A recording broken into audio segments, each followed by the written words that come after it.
ভীষণ রেগে আছি তোর উপর। এক ঘা মারলে তারপরে রাগটা কমে যাবে।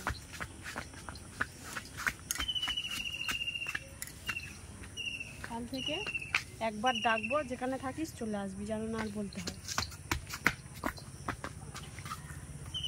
হচ্ছে না এক ঘা মারি। দাঁড়াচ্ছে কই রোদের সময়?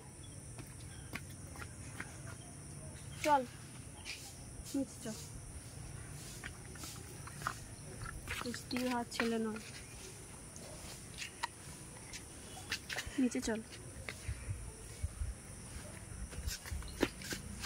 আয়।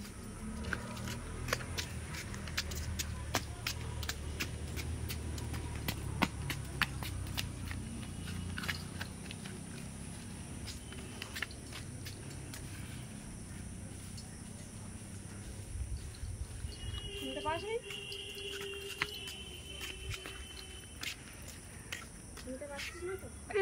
যাবো না, এখন রোদ নিচে আয়। এখন রোদ নিচে আয়, ছাওয়া হবে, এই পারে রোদ চলে আসে।